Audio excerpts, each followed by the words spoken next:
give more returns. Get more security and more interest on your fixed deposits from Sri Lanka's largest finance company, LMDtv Finance.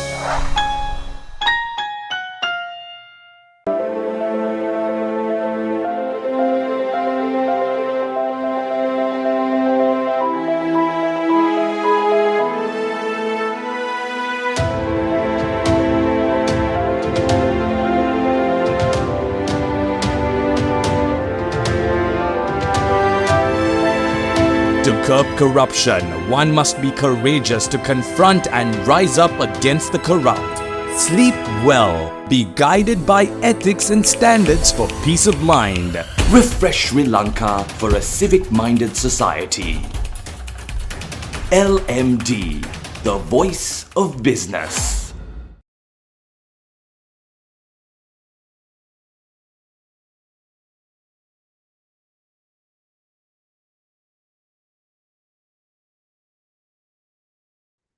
Hello and welcome to LMDtv. Tonight on the forum, the topic of discussion is Sri Lanka's ICT readiness. And with us, we have Jehan Perinpanayagam, the chairman of SLASSCOM and CEO of Infomet. Jehan, it's very nice to have you on the show. Thank you. Thank you very much. Thank you to LMD for having me. Let's start off our discussion by setting the foundation a little bit for our audience.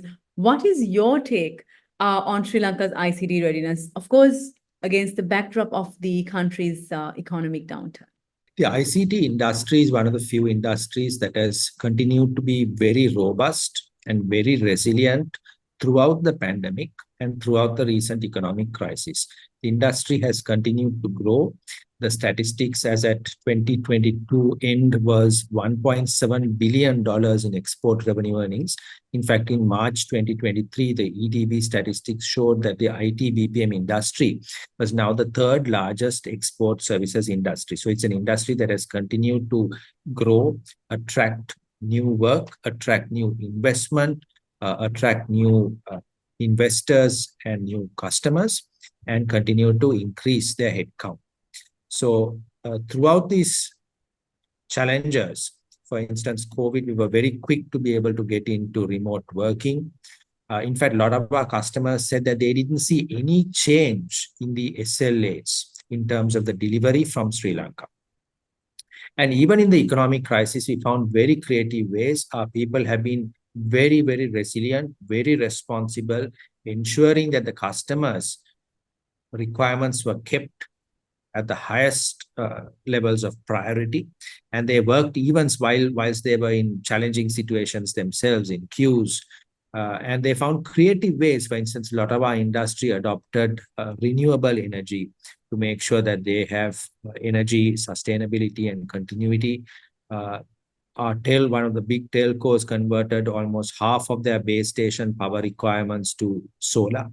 So we found creative ways to ensure sustainability, and our customers have been very appreciative. I've been privileged to meet some large customers, including the CEO of IFS a few weeks ago.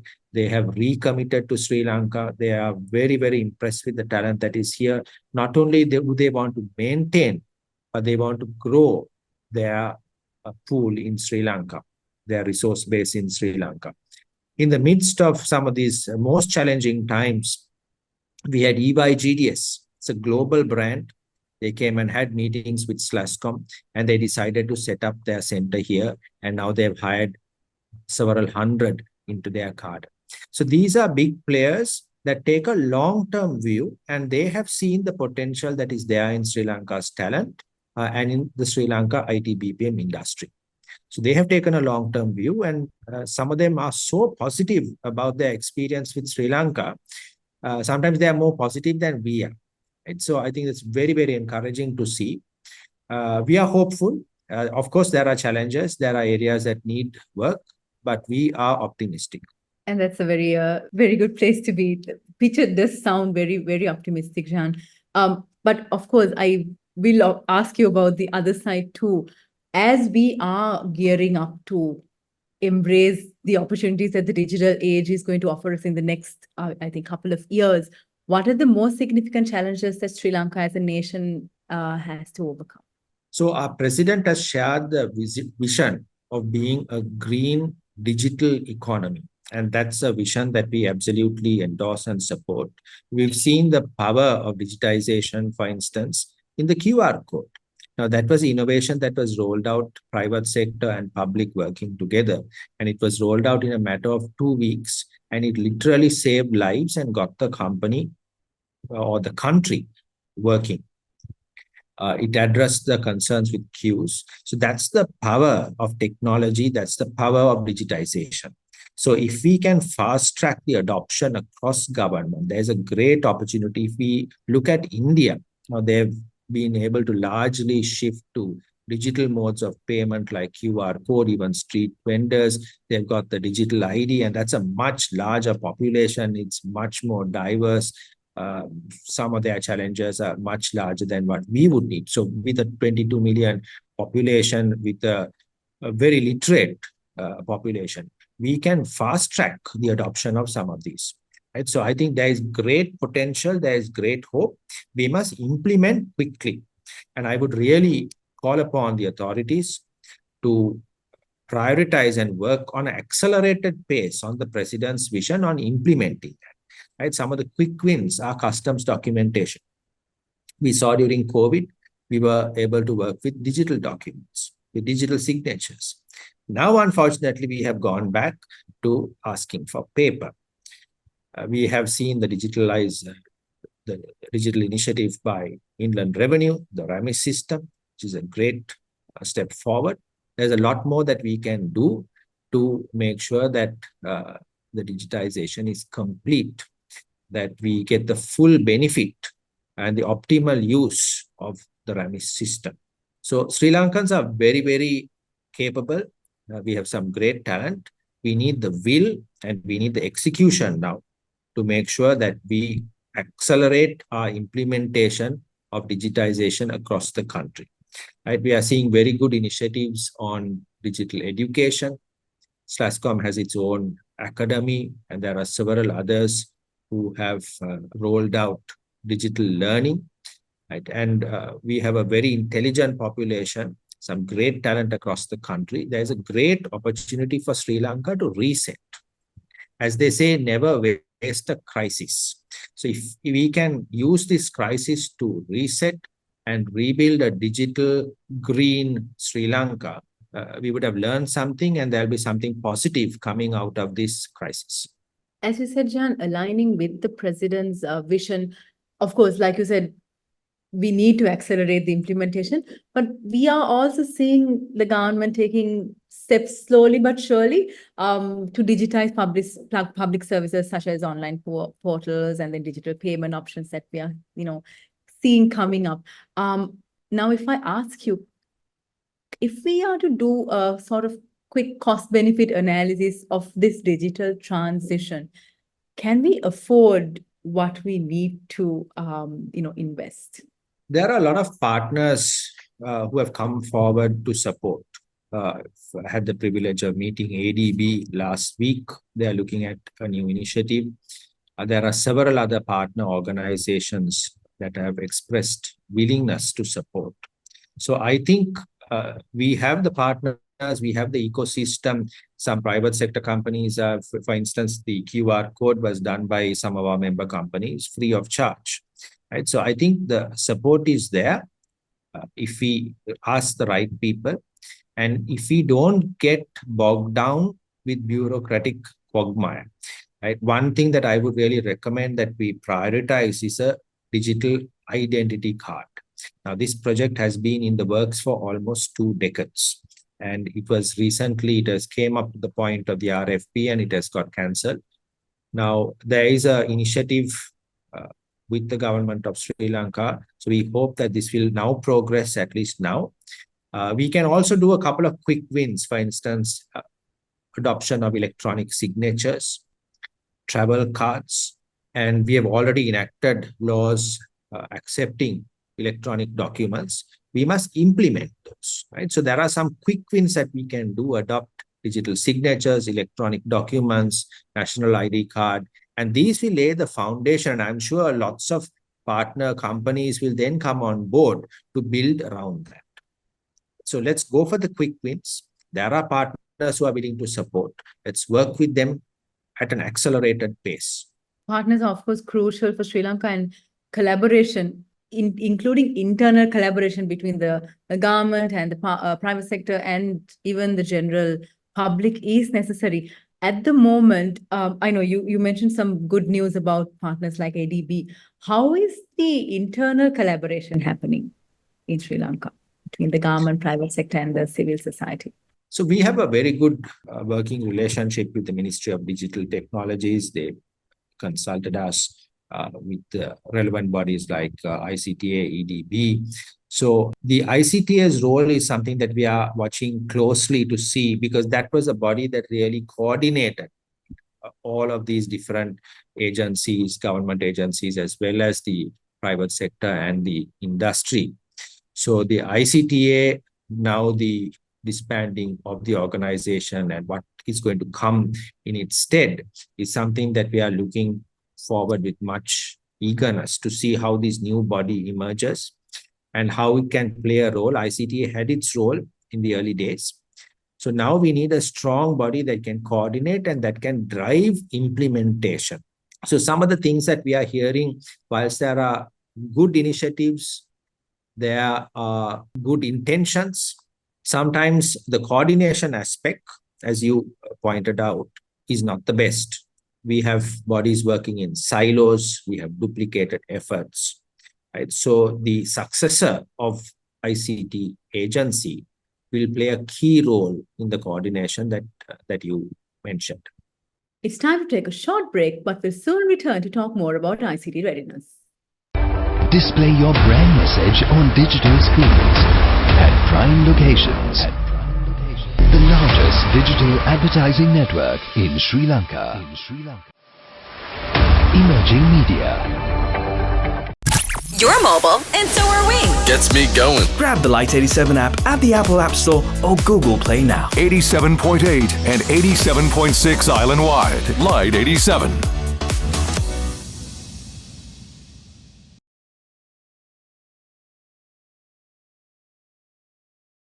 Welcome back to the show. We're talking with Jehan Perinpanayagam, the chairman of SLASSCOM and the CEO of Infomet. Jehan, while I would love to talk about coordination more, because I think this is an interesting and very important sector for us, I'm going to talk about a different kind of coordination now, slightly deviating from the topic. When we talk of ICT readiness, we, of course, think about encouraging ICT startups also. How is the ecosystem, the startup ecosystem looking like right now that we are emerging and, from the crisis and we're looking forward and resetting? Absolutely. So it's very refreshing to see the willingness and the passion of some of the young people today to have their own businesses. So the entrepreneurship mindset, more so than in our generation, today's young people really have appetite for risk, the appetite to do something on their own, which is good to see.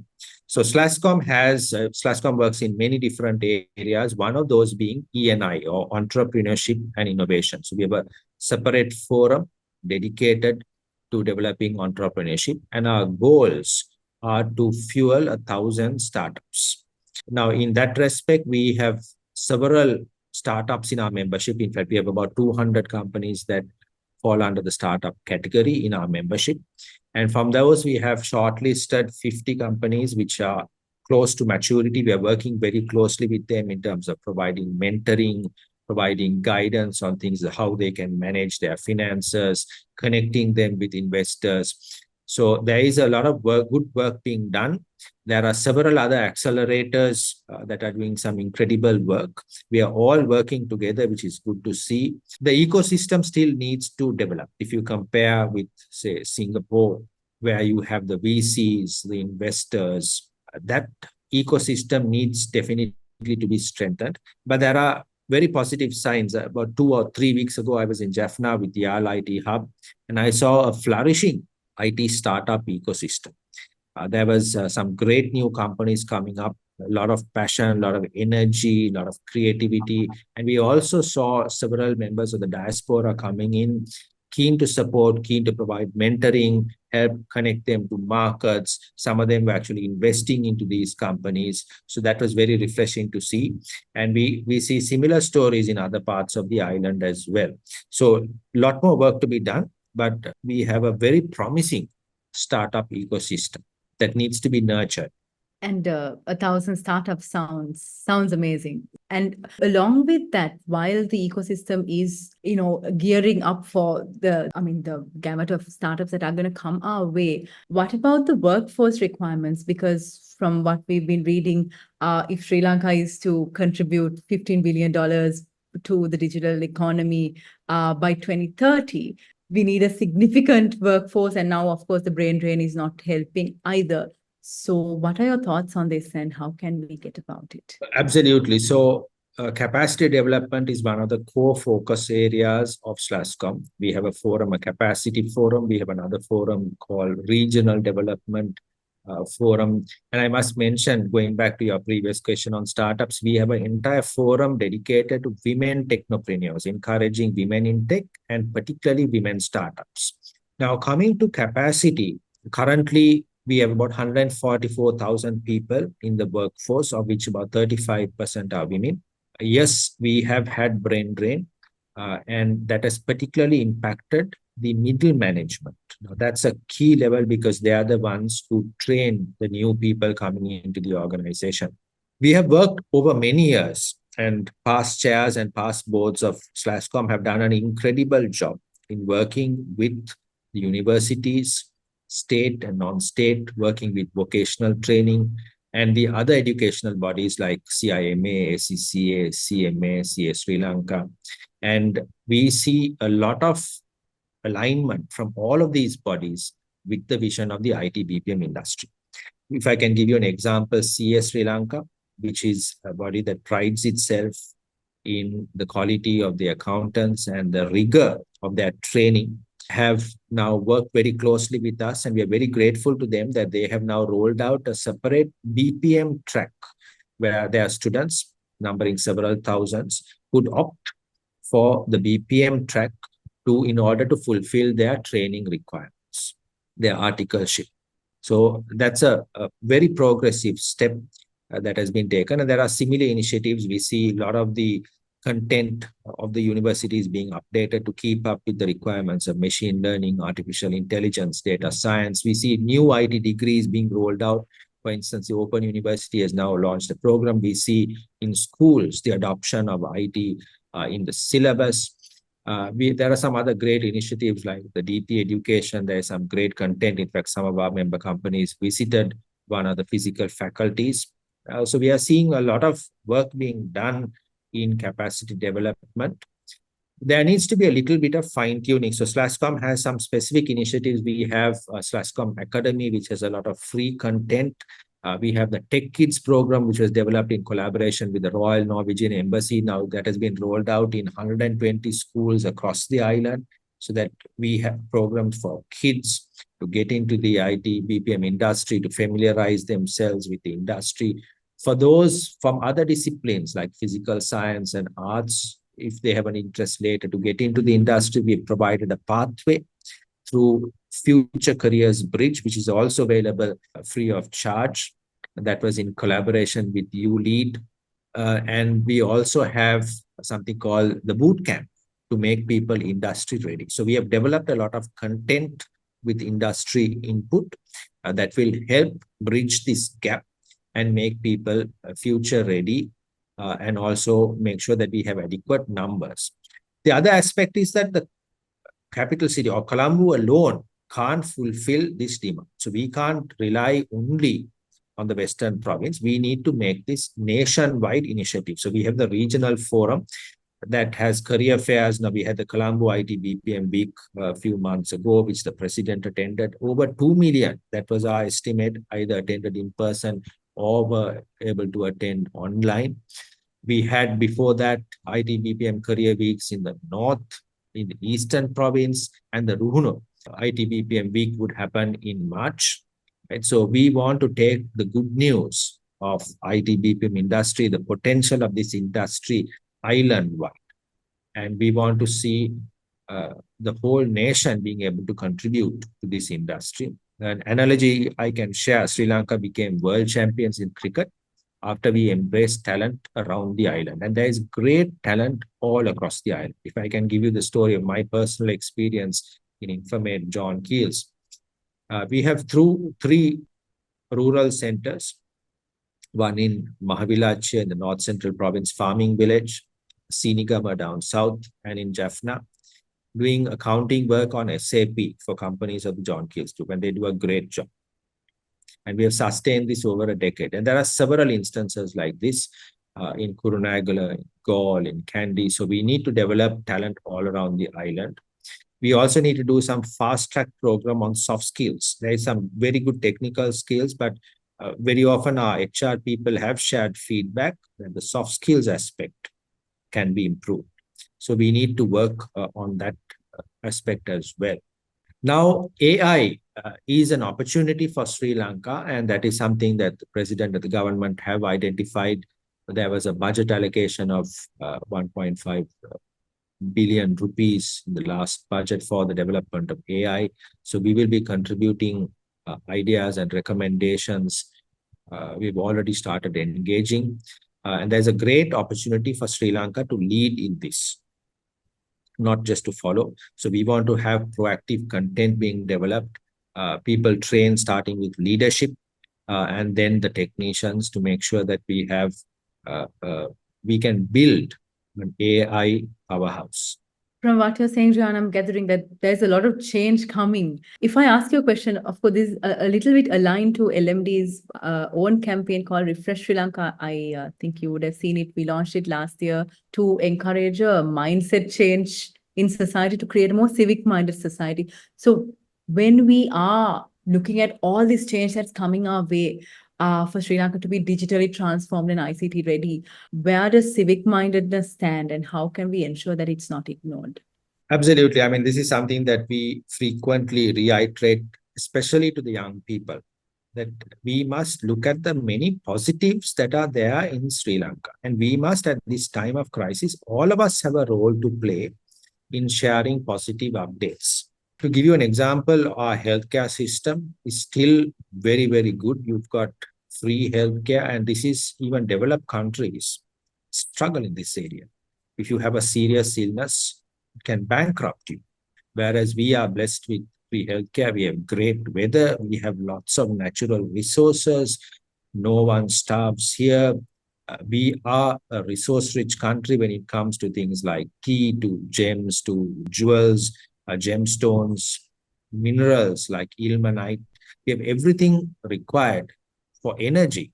So there are many, many positives in Sri Lanka that we need to reiterate, we need to remind ourselves of. And we need to tell our young people there is hope. There is hope in Sri Lanka. And also, if you look at the story of a lot of the people who have gone overseas, you will find that if you speak to them, that it's not all roses anywhere you go. Wherever you may go, there are challenges. There are positives and negatives, and some of them are in fact coming back to Sri Lanka. So our message to the young people is, this is the time to stand up and to contribute and to really make a difference, and let us together bring Sri Lanka up to its true potential. We are a unique nation, really a land like no other, if we can get our act together and if we can be positive. We've been talking with Jehan Perinpanayagam, the chairman of SLASSCOM and CEO of Informate. Jehan, it was lovely having you on the show. Thank you for a very insightful conversation. Thank you very much indeed. Thank you. And to all our viewers, thank you so much for joining us. Until next time, take care. Don't forget to subscribe to our YouTube channel and follow us on Facebook and Twitter. Thank you for watching and stay safe.